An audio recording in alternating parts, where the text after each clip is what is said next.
Assalamu alaikum. Dear student, I hope you all will be fine and you all will be good. Today we are going to discuss our new topic, a new lecture, a new discussion, a new knowledge, and it is concerned with the subject of management of physically challenged children, PCC. Course code as usual SPED 3132, and the topic that we are going to discuss, it is from chapter number 2, as we will continue the process, and the topic is 2.8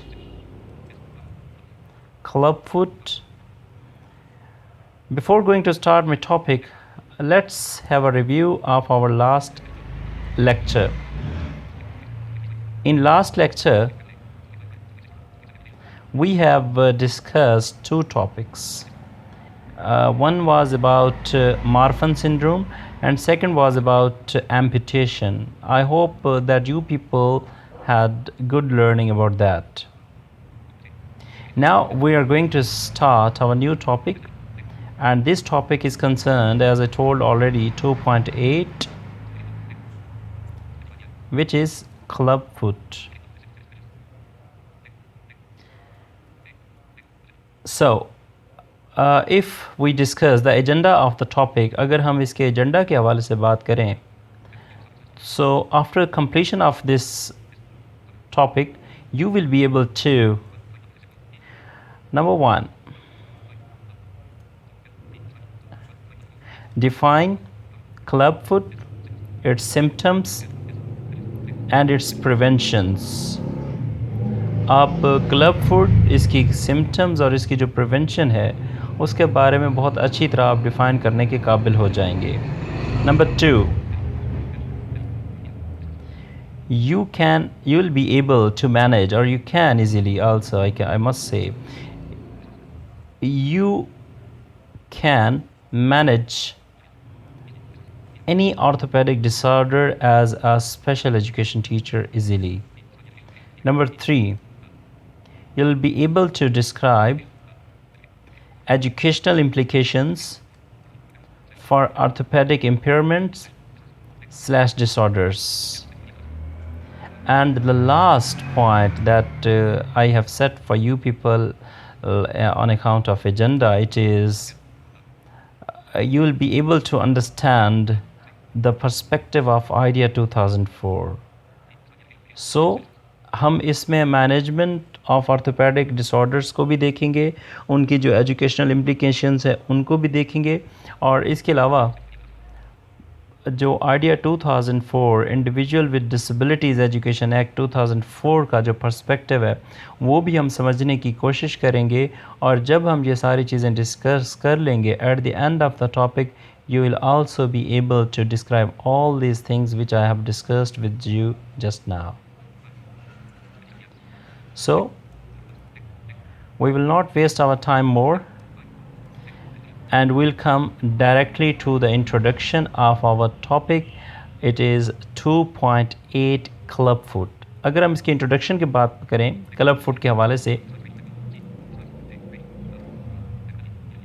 clubfoot describes a range of foot abnormalities. ये काफ़ी जो है ना foot की abnormalities हैं जो कि relate करती हैं क्लबफुट की टर्म से, और ये प्रेजेंट एट बर्थ होता है.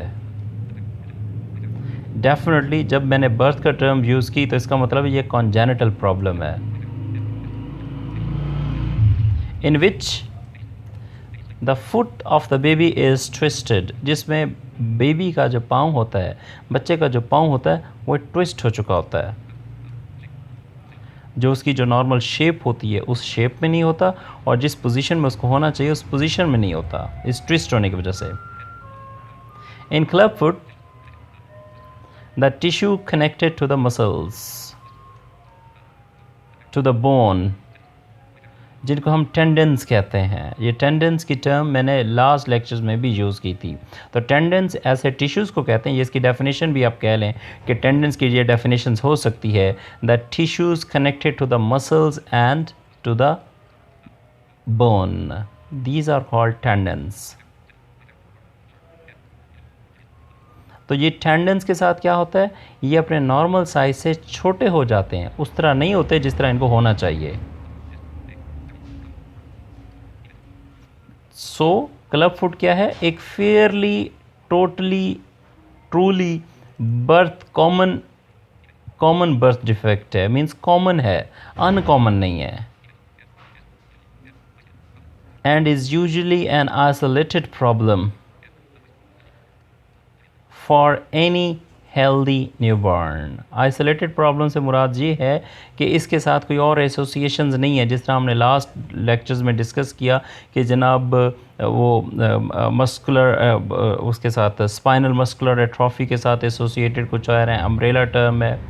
तो इसके साथ ऐसा इस तरह नहीं है, ये आइसोलेटेड प्रॉब्लम है और किसी हेल्दी बच्चे के साथ ही हो सकता है, लाजमी नहीं कि बच्चा कमज़ोर हो. नेक्स्ट हमारे पास एक पॉइंट है level of problem. Club foot can be mild और सवेयर. ये माइल्ड भी हो सकता है, सवेयर भी हो सकता है. आधे से ज़्यादा, फॉर एग्ज़ाम्पल हम नए जो न्यू बॉर्न बेबीज़ हैं, अगर उनको हम इक्वल कर रहे हैं 100% के, तो आधे से ज़्यादा, more than half of the babies का जो क्लब फुट है वो उनके दोनों पाँव में होता है. If the child has club foot, अगर बच्चे को क्लब फुट है तो ये बच्चे के लिए बहुत डिफ़िकल्ट हो जाएगा कि वो नॉर्मल तरीके से चल सके.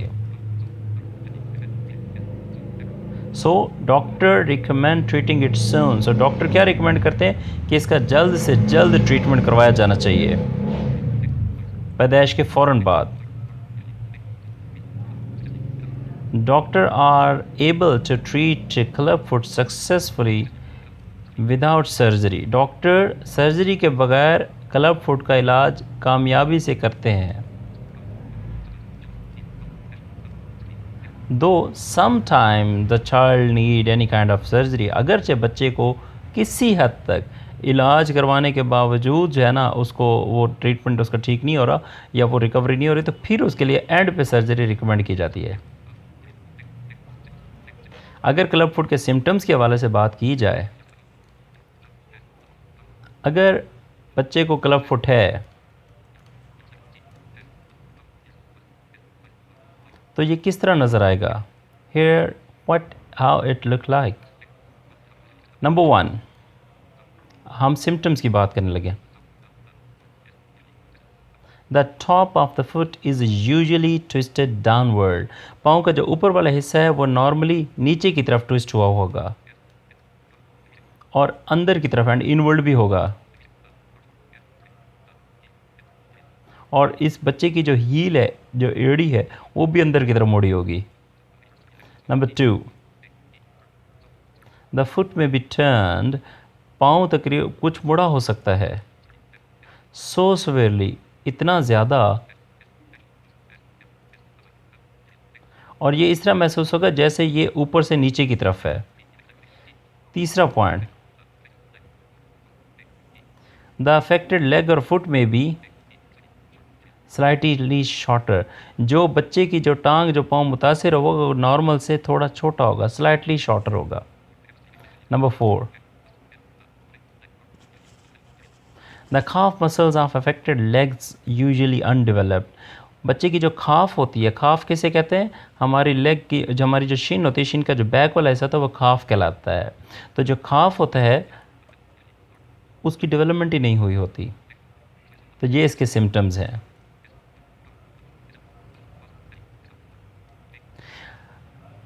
ये ज़रूर आपको पता होना चाहिए कि क्लब फुट से कभी कोई पेन या डिस्कम्फर्ट नहीं होता, बेशक इसकी शेप कैसी ही क्यों ना हो.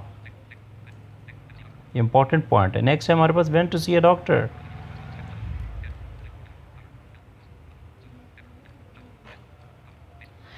डॉक्टर का मैं आपको ऑलरेडी बता चुका हूँ कि बच्चे की पैदाइश के फ़ौरन बाद अगर बेबी को क्लब फुट का प्रॉब्लम आपको नज़र आ रहा है इसके सिम्टम्स देख के, तो फ़ौरन डॉक्टर को दिखाना चाहिए. और ये क्यों, क्योंकि अपेरेंटली बच्चे का पाँव जैसा नज़र आ रहा है. तो डॉक्टर ही आपको बेहतरीन या अप्रोप्रिएट ट्रीटमेंट एडवाइस कर सकता है, या डॉक्टर यकीनन आपको उस डॉक्टर के पास ज़रूर रेफ़र करेगा जो कि इस ट्रीटमेंट का इस प्रॉब्लम का ट्रीटमेंट कर सकते हैं या इसमें जो स्पेशलाइज्ड होते हैं।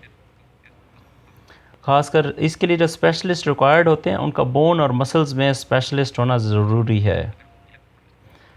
डेफिनेटली मैं पीडियाट्रिशियंस की बात कर रहा हूँ या ऑर्थोपेडिक सर्जन्स की।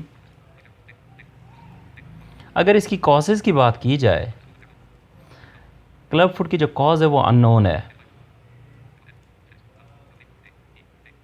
बट हम लोग कह सकते हैं कि it may be the combination of genetics and environment. Genetic या एनवायरनमेंट का कॉम्बिनेशन हो सकता है किसी हद तक। इसके रिस्क फैक्टर्स क्या हैं, ये मेरा नेक्स्ट पॉइंट है और इसी स्लाइड पे हम बात करेंगे रिस्क फैक्टर्स पे।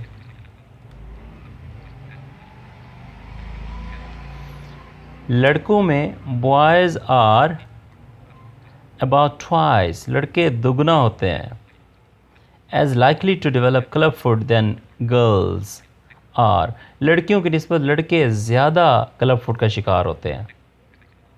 अब इसके रिस्क फैक्टर्स में शामिल क्या क्या है? नंबर 1, फैमिली हिस्ट्री शामिल है। हो सकता है कि पेरेंट्स में किसी एक को क्लब फुट का कोई इशू हो। अगर वालिदैन को होगा तो बच्चों को भी लाजमी होगा, अगर बाप को होगा तो बच्चे को होगा, माँ को होगा तो भी बच्चे को होगा। Number 2, congenital conditions. कुछ केसेस में club foot can be associated with other abnormalities of the skeleton. Club foot को कुछ केसेस में स्केलेटन की कुछ और एबनॉर्मेलिटीज़ के साथ एसोसिएट किया जा सकता है जो कि बर्थ के टाइम प्रेजेंट होते हैं। फॉर एग्ज़ाम्पल स्पाइना बिफिडा जो कि बर्थ डिफेक्ट है, और ये स्पाइना बिफिडा तो उस वक्त होता है ना जब स्पाइन और स्पाइनल कॉर्ड डेवलप ही नहीं होते या प्रॉपर्ली क्लोज नहीं होते। तीसरा जो पॉइंट है रिस्क फैक्टर्स में, एनवायरनमेंट भी इसमें शामिल है। प्रेगनेंसी के दौरान जो स्मोकिंग है कैन सिग्निफिकेंटली इंक्रीज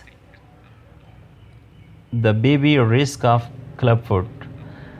प्रेगनेंसी के दौरान जो स्मोकिंग है वो एक ऐसा ख़तरा है कि जिससे बच्चे को क्लब फुट की कंडीशन में होने का अंदेशा हो सकता है।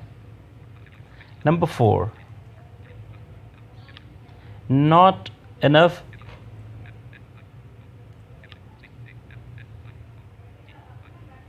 amniotic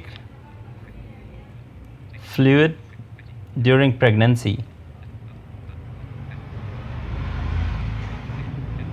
बच्चे को प्रेगनेंसी के दौरान बच्चे को जो फ्लूइड सराउंड करता है, कवर करके रखता है, घेर के रखता है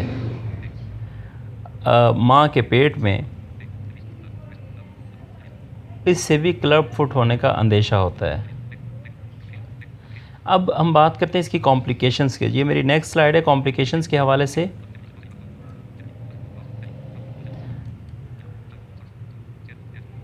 क्लब फुट उस वक्त तक प्रॉब्लम नहीं करता बच्चे के लिए जब तक बच्चा बेबी टॉडलर की स्टेज में पहुंच के खड़ा ना हो जाए और चलना ना शुरू कर दे।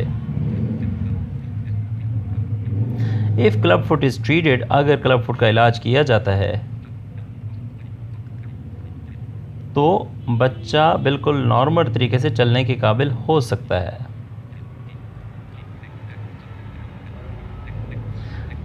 लेकिन उसके बावजूद ही और शी में हैव डिफ़िकल्टी विद सम।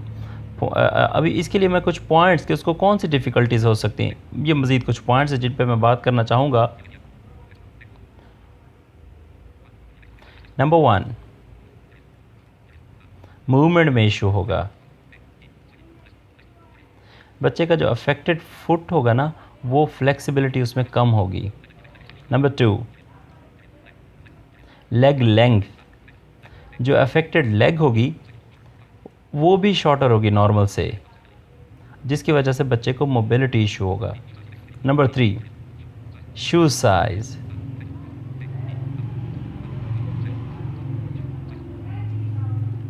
जो अफेक्टेड फुट होगा उसका साइज़ छोटा होने की वजह से बच्चे को शू साइज़ का इश्यू हमेशा ही रहेगा। Number 4, Kaif size. शीन के पीछे वाला जो हमारा नरम हिस्सा होता है गोश्त का, उसे कैफ कहते हैं, कैफ साइज़।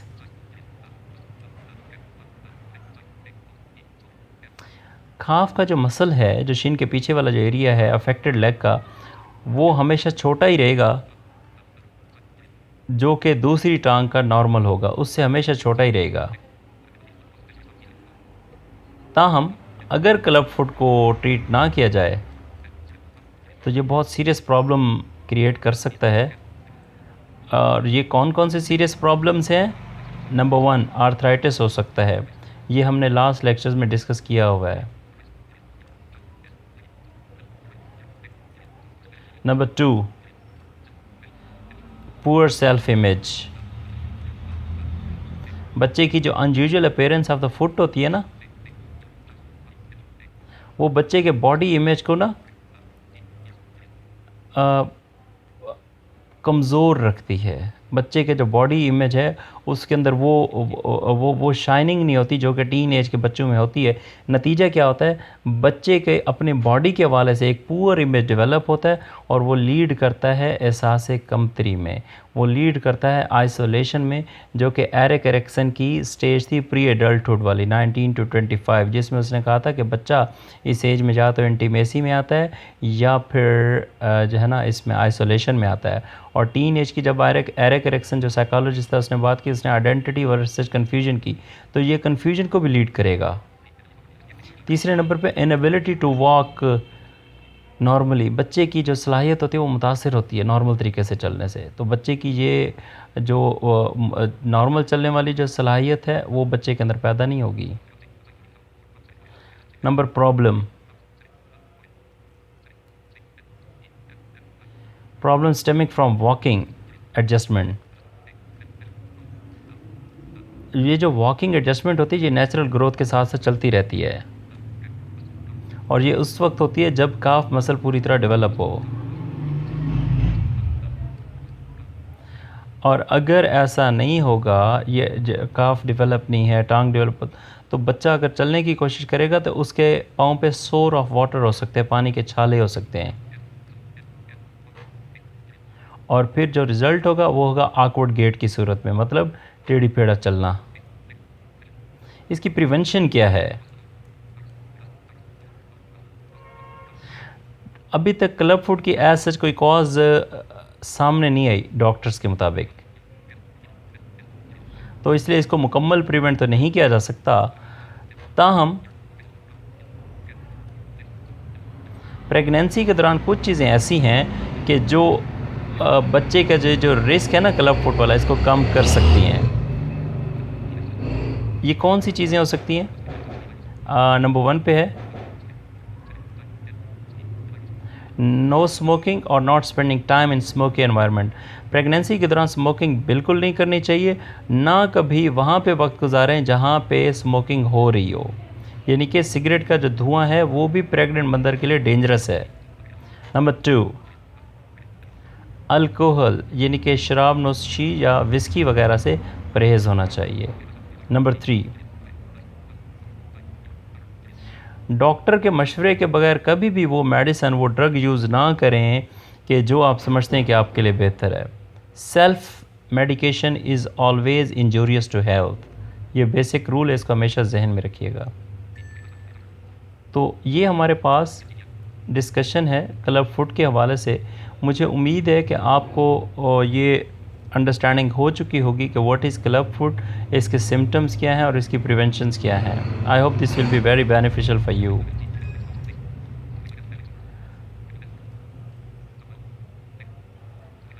नेक्स्ट हम बात करते हैं, हमारे पास जो नेक्स्ट टॉपिक है और बहुत अहम टॉपिक है, ये हमारी जो चैप्टर नंबर 2 है जिस पे हमने अपनी बात स्टार्ट की हुई है।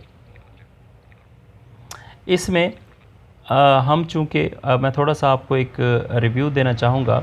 हमने चैप्टर नंबर 2 स्टार्ट किया एक इंट्रोडक्शन से कि उसमें आर्थोपेडिक डिसऑर्डर्स क्या हैं, उनका इंट्रोडक्शन के हवाले से थोड़ी सी हमने बात की। फिर हमने हिप डिसऑर्डर्स की बात की, फिर हमने लिम्ब डेफिशिएंसीज की बात की, फिर हमने स्पाइनल कॉर्ड इंजरी की बात की, फिर हमने स्पाइनल मस्कुलर एट्रोफी की बात की, उसके बाद हमने आर्थराइटिस की बात की, फिर हमने मार्फन सिंड्रोम की बात की, फिर हमने एम्पुटेशन की बात की, उसके बाद हमने इस लेक्चर में क्लब फुट की बात की। ये जितने भी थे ये सारे आर्थोपेडिक डिसऑर्डर्स थे, आर्थोपेडिक इम्पेयरमेंट से रिलेटेड थे। अब जो हम बात करने जा रहे हैं ये हमारा टॉपिक नंबर है 2.9 और ये इंतहाई अहम टॉपिक है। इस टॉपिक का नाम सुनेंगे आपको इसकी अहमियत का अंदाज़ा हो जाएगा। Management and educational adaptations.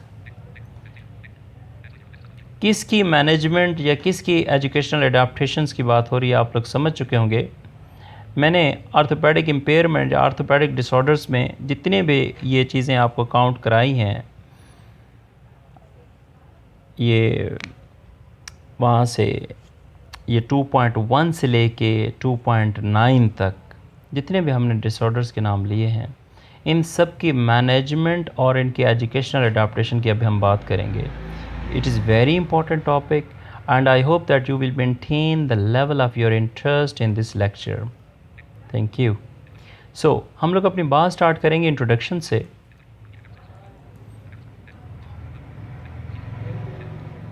Orthopedic impairment that results from preventable diseases। जो orthopedic impairments होती हैं ये preventable diseases से ही इनका रिज़ल्ट आता है।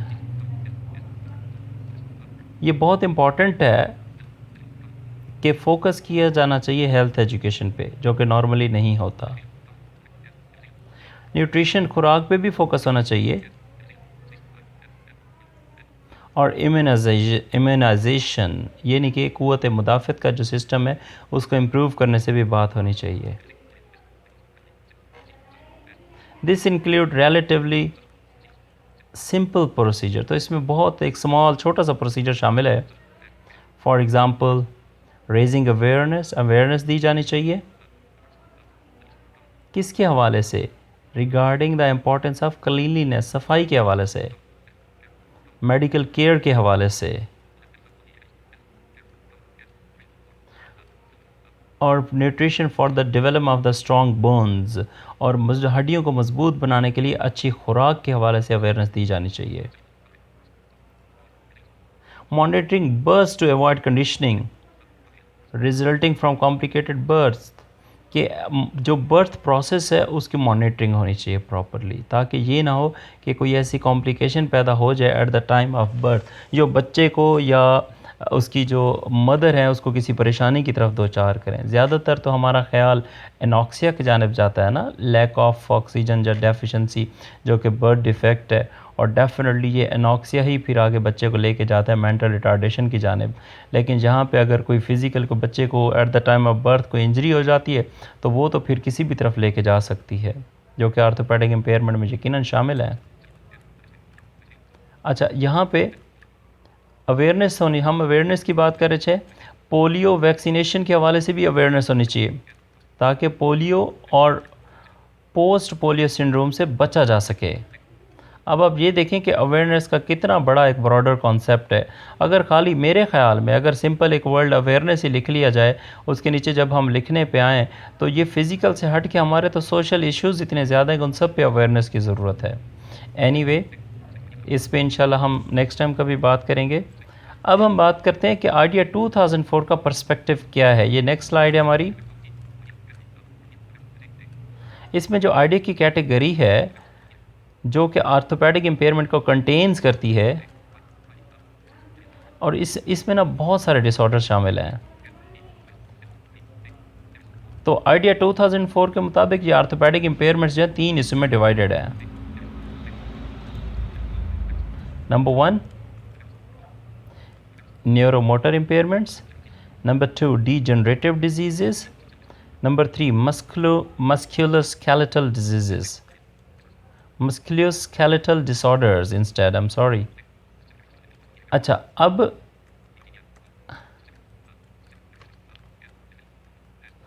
अब किसी भी इंडिविजुअल के ऐसे कैरेक्टरिस्टिक्स जिसको ऑर्थोपेडिक इम्पेयरमेंट है, वो किसी न किसी स्पेसिफिक डिजीज़ पे ज़रूर डिपेंड करेगा और इसकी सेवेरिटी को भी महसूस करेगा, और यकीनन इसके साथ कोई ना कोई इंडिविजुअल एडिशनल फैक्टर्स मुंसलिक होंगे। बहुत मुश्किल है या इम्पॉसिबल भी है to generalise about the characteristics of the students with orthopaedic impairment, कि आर्थोपेडिक इम्पेयरमेंट्स के शिकार जो स्टूडेंट्स, जो बच्चे होते हैं हमारे पास स्कूल्स में, स्पेशल एजुकेशन स्कूल्स में, उनके कैरेक्टरिस्टिक्स को जनरलाइज करना। फॉर एग्ज़ाम्पल कि एक बच्चा है जिसको स्पाइनल कॉर्ड इंजरी है, यकीनन उसकी जो मोबिलिटी है वो लिमिटेड होगी और ये उसकी बॉडी के एक साइड पे ही उसके साथ हो रहा होगा। और ये जो बच्चा होगा इसके साथ पैरालिसिस का इशू हो सकता है। वो या तो उसके बॉडी के एक हिस्से के होगा या कंप्लीट पैरालाइज हो सकता है। सेरिब्रल पॉल्जी का जो बच्चा है हरकत ज़रूर करेगा, मूव ज़रूर करेगा, लेकिन उसको व्हील चेयर की ज़रूरत होगी क्योंकि उसके स्लो और अनकंट्रोल्ड मूवमेंट्स हैं जो कि उसके लिए बहुत मुश्किल करते हैं कि वो चल सके। ये मेरा ख़्याल है कि यकीनन सेरिब्रल पॉल्जी में जो हमने स्पैस्टिक का जिक्र किया था, ये फ़िक्रा उसकी तरफ इशारा कर रहा है। कई बच्चे जो कि आर्थोपेडिक इम्पेयरमेंट्स का शिकार होते हैं, उनको किसी भी तरह का कोई कॉग्निटिव, लर्निंग, परसेप्चुअल, लैंग्वेज या सेंसरी इश्यूज होते ही नहीं है।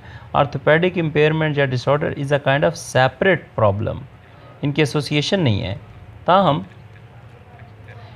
जो इंडिविजुअल, जो बच्चे न्यूरो मोटर इम्पेयरमेंट्स का शिकार होते हैं, तो उनके साथ इस तरह की एक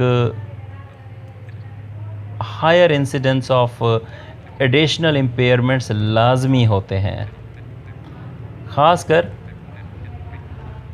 जहाँ पे ब्रेन की इन्वॉल्वमेंट हो। क्योंकि जब ब्रेन की इन्वॉल्वमेंट आ जाती है तो फिर आर्थोपेडिक इम्पेयरमेंट तो है ही है, न्यूरो मोटर की बात हो रही है, मोटर आर्थोपेडिक का तो इशू है ही है, लेकिन जब न्यूरो की बात हो रही है तो इसका मतलब है नर्वस सिस्टम या न्यूरॉन्स वो इन्वॉल्वमेंट है और वहाँ पे ब्रेन भी रिलेटेड है। तो इसका मतलब है कि आर्थोपेडिक इम्पेयरमेंट के साथ साथ कोई ना कोई associated problem related to the brain लाजमी है।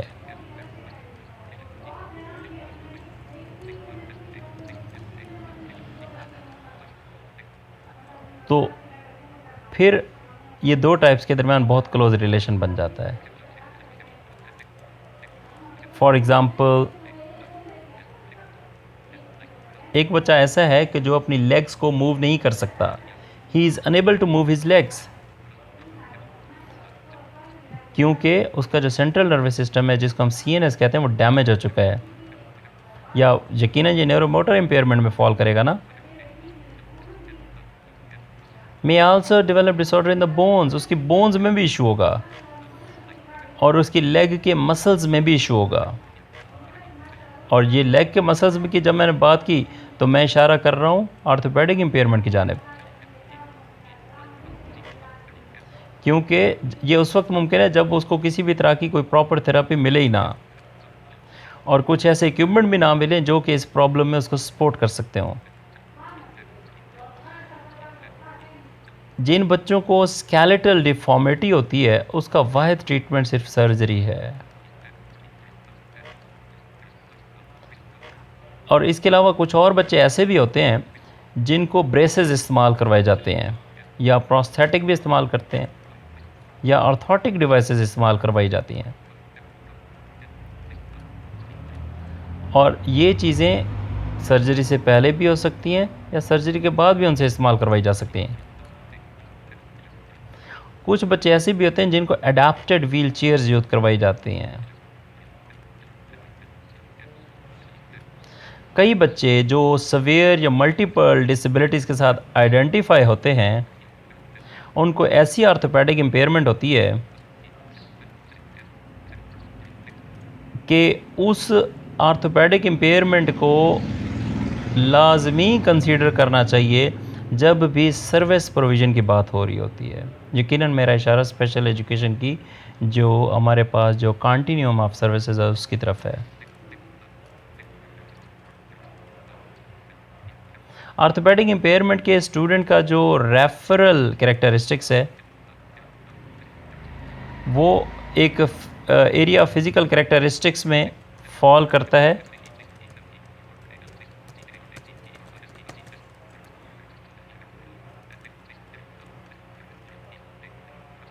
इसमें क्या शामिल है? इसमें पैरालिसिस शामिल है, अनस्टडी गेट यानी कि अनस्टडी वॉक है, पुअर मसल कंट्रोल शामिल है, लॉस ऑफ लिम्ब है, वगैरह वगैरह। आर्थोपेडिक इम्पेयरमेंट के साथ बाज़ का स्पीच की प्रोडक्शन में भी इशू हो रहा होता है और expressive language of the child में भी इशू है। यहाँ पे मैं आपको बताना चाहूँगा कि जो लैंग्वेज होती है इसकी दो टाइप्स होती हैं, एक रिसेप्टिव लैंग्वेज है, दूसरी एक्सप्रेसिव लैंग्वेज है। रिसेप्टिव लैंग्वेज में तो आ जाता है आपकी लिसनिंग और आपकी रीडिंग, और एक्सप्रेसिव लैंग्वेज में आ जाता है आपकी स्पीच और आपकी जो स्पीच है मतलब स्पीकिंग है स्किल, और दूसरे नंबर पर आपकी राइटिंग। और आप ज़रा नोट करें, स्पीकिंग में आपके स्पीच मसल्स इन्वॉल्व हो रहे हैं और राइटिंग में आपके मसल्स ऑफ द आर्म या मसल्स ऑफ द फिंगर्स इस्तेमाल हो रहे हैं। नेक्स्ट हमारे पास पॉइंट है इम्प्लीमेंटेशन ऑफ एजुकेशनल स्ट्रैटेजीज़। ये मेन पॉइंट है कि educational as a teacher definitely ये आपकी रिस्पॉन्सिबिलिटी है। हम इसको ज़रा समझने की कोशिश करेंगे कि ये पॉइंट क्या कहता है। टिपिकली जो स्टूडेंट विद आर्थोपेडिक इम्पेयरमेंट है उसकी एक हिस्ट्री है क्रॉनिक डिसेबिलिटी के हवाले से, जो कि मेडिकल स्पेशलिस्ट या मेडिकल कम्युनिटी ही डायग्नोज करती है, और ये उसी तरह ही होते हैं जिस तरह इन्फेंट्स या यंग चिल्ड्रन की हो रही होती है। इन्फेंट्स का मैं आपको बता चुका हूँ, 0 to 1 ईयर्स के बच्चे को इन्फेंट कहते हैं और 1 to 3 ईयर्स के बच्चे को टॉडलर कहते हैं। मज़ीद ये स्टूडेंट्स जो कि परमानेंट ही इंजर्ड होते हैं, जिनमें उनके मसल्स इन्वॉल्व हैं, जॉइंट्स इन्वॉल्व हैं या उनकी बोन्स इन्वॉल्व हैं, तो यकीनन उनको रिहैबिलिटेशन सर्विसेज की ज़रूरत होती है। कई ऐसे बच्चे जो आर्थोपेडिक इम्पेयरमेंट्स का शिकार होते हैं, उनकी जो डिसेबिलिटी का जो इम्पेक्ट होता है ना उनकी लर्निंग पे, तो स्पेशल एजुकेटर क्या करते हैं, वो उनके लिए वो एकोमोडेशन प्रोवाइड करते हैं जिसमें वो बच्चा एडजस्ट हो सके, ताकि, और उसकी एडजस्टमेंट इसलिए भी ज़रूरी है ताकि वो एकेडमिक इंस्ट्रक्शन तक उसकी एक्सेस बहुत पॉजिटिव हो, प्रोबेबल हो, पॉसिबल हो। यहाँ पे जो प्लेसमेंट है ना बच्चे की, क्लास के अंदर जो प्लेसमेंट है, उसकी जो जगह है, वो इम्पॉर्टेंट कंसिडरेशन है। किसके लिए? स्टूडेंट्स विद आर्थोपेडिक इम्पेयरमेंट के लिए। इसका जो बेसिक गोल है, the goal is inclusion in general education classes. बच्चे का जो बेसिक गोल है वो इंक्लूजन है जनरल एजुकेशन क्लासेस में।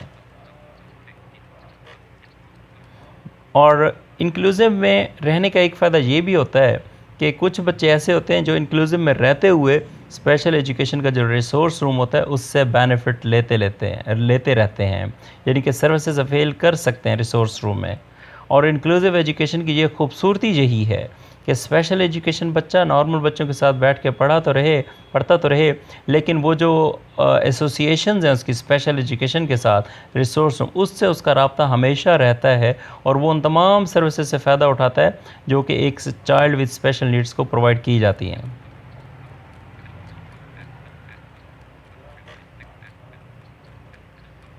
कई बच्चे जो डिसेबिलिटी में होते हैं, क्लासरूम जो एनवायरनमेंट होता है या जो एकोमोडेशन है स्टूडेंट विद आर्थोपेडिक इम्पेयरमेंट्स के लिए, वो बच्चे की जो इंडिविजुअल नीड्स हैं उनके हवाले से उनको मॉडिफाई किया जाता है। जैसे मैं पहले बता चुका हूँ कि जो आर्थोपेडिक इम्पेयरमेंट स्टूडेंट होते हैं उनको किसी भी तरह की कोई कॉग्निटिव प्रॉब्लम तो होता नहीं है। इसमें जो जनरल एजुकेटर हैं या स्पेशल एजुकेटर हैं उनको चाहिए कि वो एक दूसरे से कोलैबोरेट करें और ये कोलैबोरेशन फ़ायदा देगी उस बच्चे को जो स्टूडेंट विद आर्थोपेडिक इम्पेयरमेंट होता है, ताकि उसको जनरल करिकुलम में शामिल किया जा सके जितना ज़्यादा हो सके। जनरल एजुकेशन के करिकुलम में बच्चे को सपोर्ट करने के लिए बच्चे को मंदरजा ज़ैल एकोमोडेशंस की ज़रूरत होती है।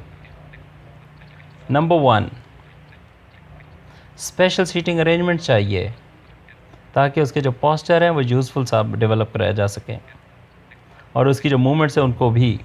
नंबर 2, ऐसी इंस्ट्रक्शंस फोकस में होने चाहिए जो कि बच्चे की ग्रॉस और फाइन मोटर स्किल्स को एड्रेस कर सकें। Number 3, securing suitable augmentative communications and other assistive devices। augmentative communication और बाकी जो assistive devices हैं उनके इस्तेमाल को सिक्योर होना चाहिए, प्रॉपर होना चाहिए। नंबर 4, मेडिकल कंडीशन से आगाही होनी चाहिए और इसका अफेक्ट बच्चे पे क्या है इसका भी पता होना चाहिए।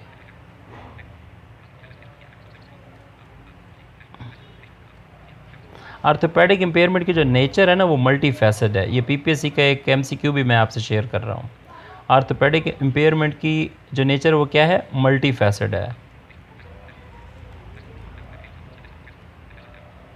मल्टी फैसेड से मुराद है कि कोई ऐसी चीज़ जिसकी मुख्तलिफ डायरेक्शंस हों, तो इसमें कई और स्पेशलिस्ट भी इन्वॉल्व होते हैं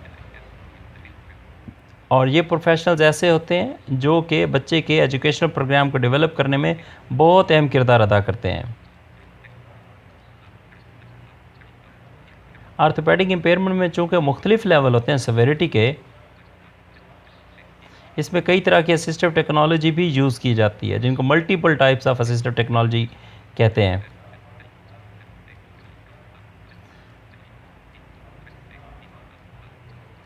तो ये असिस्टिव टेक्नोलॉजी बच्चे की जो नीड होती है उसको बहुत अच्छी तरह एड्रेस करती है और ये इस वजह से भी एड्रेस करती है असिस्टिव टेक्नोलॉजी कि उससे जो बच्चे की जो एक्सेस है ना एजुकेशनल करिकुलम तक वो बिल्कुल पॉसिबल हो जाती है। तो हम इनको दो प्राइमरी कैटेगरी में डिवाइड कर सकते हैं इन टेक्नोलॉजीज़ को। Number 1, devices to access information. अब ये कौन सी डिवाइसेस हैं? ये ऐसी टेक्नोलॉजिकल डिवाइसेस हैं जो बच्चे की मदद करती हैं एजुकेशनल मटेरियल की तरफ एक्सेस में। इन डिवाइसेस में क्या शामिल है? Number 1, speech recognition software. Number 2, screen reading software. Number 3, augmentative and alternative communication devices, for example communication boards etc. Number 4, academic softwares हैं, academic software packages हैं for students with disability। अब next हमारे पास devices for positioning and mobility। ये भी assistive technologies हैं जो कि devices की मदद से हेल्प करती हैं स्टूडेंट की कि वो एजुकेशनल एक्टिविटीज़ में पार्टिसिपेट कर सके। इन डिवाइसेस में क्या शामिल है? नंबर 1, केन्स हैं। नंबर 2, वॉकर्स हैं। नंबर 3, क्रचेज़ हैं। नंबर 4, व्हील चेयर्स हैं। नंबर 5, स्पेशलाइज्ड एक्सरसाइज इक्विपमेंट्स हैं। नंबर 6, स्पेशलाइज्ड चेयर्स हैं, डेस्क्स हैं and tables for proper posture development है। नेक्स्ट हमारे पास पॉइंट है इफ़ेक्ट्स ऑन एडोलेसेंट्स। एडोलेसेंट्स आपको पता है कि टीन एज को कहते हैं, लड़कपन को कहते हैं। एरिक एरिक्सन जो साइकोलॉजिस्ट हैं उनके मुताबिक जो एडोलेसेंट्स की एज होती है वो 12 से 19 साल के बच्चों को कहा जाता है, चाहे लड़का हो या लड़की हो। अभी इनके ऊपर क्या इसका इफ़ेक्ट होता है? अच्छा, इसमें कुछ एक्सीडेंट एसोसिएटेड होते हैं जो ड्रग या अल्कोहल के यूज़ की वजह से होते हैं और ये लीडिंग कॉजेज़ हैं किसी भी हेड इंजरी की। ये ज़रूर ज़हन में कि इंसान का जितना भी एक्सीडेंट होता है वो नशे की हालत में होता है। और हेड इंजरी अगर हो जाए तो वो फिर लीड करती है आर्थोपेडिक इम्पेयरमेंट को। और यकीनन ये किस चीज़ का रिज़ल्ट है? ये है न्यूरो मोटर प्रॉब्लम्स। यहाँ पे ऑक्यूपेशनल थेरापी करवाई जाती है टीनेजर्स को, और उन टीनेजर्स को जो आर्थोपेडिक इम्पेयरमेंट का शिकार होते हैं, और इसलिए कराई जाती है ताकि वो अपनी जो सेल्फ मेंटेनेंस है उसमें बहुत ज़्यादा एक्टिव हो जाए और अपनी एकेडमिक और वोकेशनल एक्टिविटीज़ में भी बहुत ज़्यादा एक्टिव हो जाए, चाहे वो खेल रहे हों या उनकी कोई लीजर एक्टिविटीज़ हों, तो वहाँ पे उनको इसकी से बहुत ज़्यादा हेल्प मिलती है। फ़िज़िकल थेरापी एक ऐसी रिलेटेड सर्विसेज है जो कि प्रोवाइड की जाती है या असिस्ट कराई जाती है उन बच्चों को या टीनेजर्स को जो कि आर्थोपेडिक इम्पेयरमेंट्स में होते हैं, और ये उनको एनेबल करती है फिज़ियोथेरापी कि वो अकेले ट्रैवल कर सकें उस स्कूल एनवायरनमेंट के अंदर, उन सीढ़ियों को मैनेज कर सकें जो कि उनके स्कूल के अंदर मौजूद होती हैं, रेस्ट रूम्स तक जा सकें या कैफेटेरिया तक भी अकेले जा सकें, और क्लासरूम की तमाम एक्टिविटीज़ में पार्टिसिपेट कर सकें, और क्लासरूम के अंदर अपनी जो पोजीशंस हैं उसको मेंटेन भी कर सकें और चेंज भी कर सकें। नेक्स्ट हमारे पास है बिल्डिंग्स तक जो एक्सेसिबिलिटी है या सर्विसेज हैं, वो उन तमाम टीनेजर्स विद आर्थोपेडिक इम्पेयरमेंट्स के लिए अहम होती हैं, क्योंकि ये बाकियों के लिए तो यकीनन मुश्किल होता है कि उनको बार बार असिस्ट करते रहें। अच्छा, नेक्स्ट हमारे पास है promoting social competence of student with orthopaedic impairment के सोशल कॉम्पिटेंस कैसे इसमें प्रमोट की जाती है जो स्टूडेंट आर्थोपेडिक इम्पेयरमेंट में होते हैं। ये बहुत इसेंशियल है। फॉर एग्ज़ाम्पल स्ट्रेटजीज़ और टेक्निक्स ऐसी डेवलप होनी चाहिए कि जिससे स्टूडेंट के अंदर ये सलाहियत हो कि उससे कि वो अपने उसके जो पीयर रिलेशनशिप है वो एनहांस हो सके। पीयर कहते हैं जो एज फेलो बडी होता है। अच्छा, सोशल इंटरेक्शन स्टार्ट कैसे करनी है, रेस्पॉन्ड कैसे करना है, कोलैबोरेटिव वर्किंग कैसे करनी है, मिलजुल के काम कैसे करना है, और एक्सपेक्टेशंस को अंडरस्टैंड कैसे करना है। मुख्तलिफ तरह की सोशल सिचुएशंस आ सकती हैं। एक्सेप्टिंग रिस्पॉन्सिबिलिटी, ज़िम्मेदारी को कैसे कबूल करना है, किसी के रवैये की भी, और किस तरह इंटैक्ट करना है जो ग्रुप एक्टिविटीज़ हो रही होती हैं, या जो सोशल या एम्प्लॉयमेंट के हवाले से जो भी एक्टिविटी कैसे उनमें इंटरेक्ट करना है। ये सारी जो है ना बहुत इंपॉर्टेंट स्किल्स हैं। आर्थोपेडिक इम्पेयरमेंट्स में जो टीनेजर होते हैं उनको लाजमी सपोर्ट चाहिए, ट्रांजिशन चाहिए, उनको लाजमी सपोर्ट चाहिए उस ट्रांजिशन में जो एडल्ट लाइफ की तरफ हो रही होती है, यानी कि टीनेजर से लड़कपन से नौजवानी की तरफ जाने में उनको ये ट्रांजिशन एक कहलाती है। तो इसमें उनको लाजमी एक सपोर्ट की ज़रूरत है। फॉर एग्ज़ाम्पल अपने लीगल राइट्स को समझना, तो अपने हवाले से सारे हकूक़ का पता होना, इसकी ज़रूरत है लाजमी। नेक्स्ट, पहले हमने एडोलेसेंट्स के इफ़ेक्ट देखे थे, अब हम देखते हैं इफ़ेक्ट्स ऑन एडल्ट्स। एडल्ट्स में आपको बता चुका हूँ 19 साल से 19 से 25 एरे करेक्शन के मुताबिक 19 से 25 साल की जो एज होती है इसको हम लोग प्री एडल्टहुड कहते हैं, और 25 से 55 को हम एडल्टहुड कहते हैं। तो यहाँ पे एडल्टहुड की बात हो रही है। अब आर्थोपेडिक इम्पेयरमेंट का जो इफ़ेक्ट है एडल्ट लाइफ पे, वो भी लर्निंग पे इफ़ेक्ट करती है, डेली लिविंग पे इफ़ेक्ट करती है, एम्प्लॉयमेंट है, फैमिली लाइफ है। ऐसे एडल्ट जिनको लोअर लिम्ब आर्थोपेडिक इम्पेयरमेंट होती है उनको मोबिलिटी में तो लाजमी इशू होता है, वो आहिस्ता चलते हैं और यकीनन गिर भी जाते हैं जल्दी। कुछ एडल्ट ऐसे होते हैं जिनको मुसलसल मोबिलिटी एड्स की ज़रूरत पड़ती है, जिसमें व्हील चेयर्स हैं, क्रचेज़ हैं, वॉकर्स हैं। मोबिलिटी एड्स को भी चलने के लिए, स्मूथ सरफेस मोबिलिटी एड्स के साथ मूव करने के लिए हमेशा इन आर्थोपेडिक इम्पेयरमेंट्स के शिकार जो एडल्ट्स होते हैं, इनको स्मूथ सरफेस की ज़रूरत होती है। रैम्प्स वगैरह चाहिए होते हैं जो कि नहीं होते अक्सर बिल्डिंग के बाहर।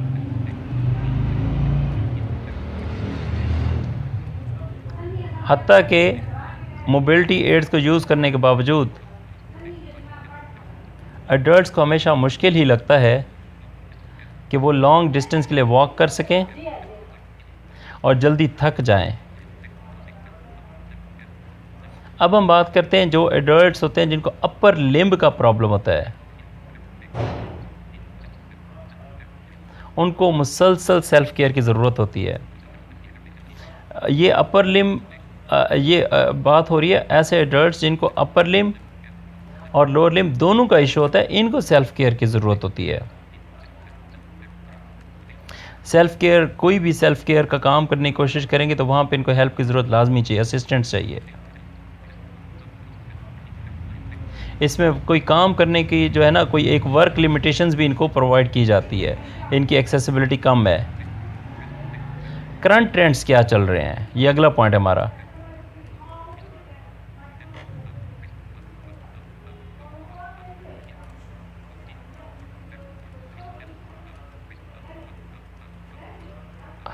आर्थोपेडिक इम्पेयरमेंट की जो कॉमन कॉजेज़ हैं उनमें कुछ हद तक कमी आई है, जिसमें स्पाइना बिफिडा शामिल है।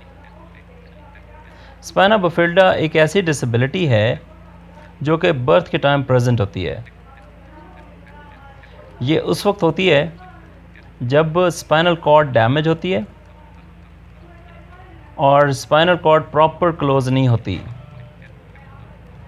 जिससे लोअर बॉडी की इम्पेयरमेंट हो जाती है। और ये इतनी सवेयर होती है कि एक तो ये पैरालिसिस होता है, दूसरा इसमें ब्लैडर कंट्रोल नहीं होता, यूरिन कंट्रोल नहीं होता।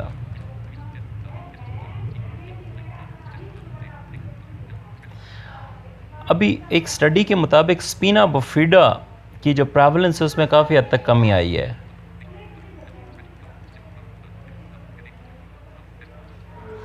और उसकी वजह ये भी हो सकती है कि सोसाइटी में एक कंपेन चलाई गई है कि प्रेगनेंसी के दौरान जो फॉलिक एसिड का इस्तेमाल है वो बढ़ाया गया है।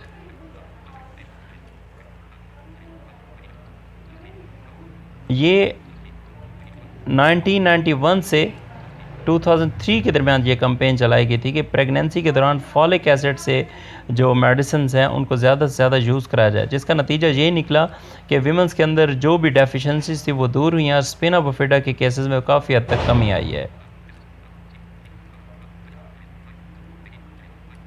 तो स्पाइना बिफिडा की जो प्रेवलेंस थी वो, उसकी जो एवरेज थी वो 24.9 से कम होके 18.9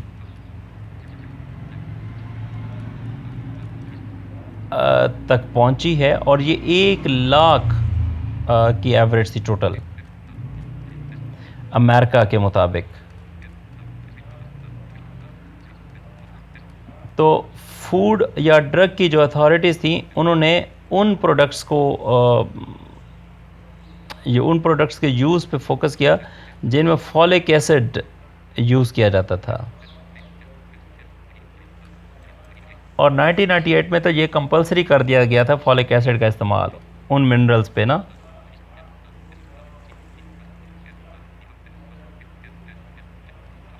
तो ये इकोनॉमिक बेनिफिट भी था कि स्पाइना बिफिडा के अंदर इतनी कमी आई। स्पाइना बिफिडा के रेट्स को फर्दर कम करने के लिए या न्यूरल ट्यूब से बचाने के लिए सेंटर फॉर डिजीज़ कंट्रोल ने इस पे फोकस किया कि जनाब फॉलिक एसिड को लाजमी इस्तेमाल किया जाना चाहिए, ख़ासकर उन ख़वातीन की जानिब से जिनकी प्रेगनेंसी होती है।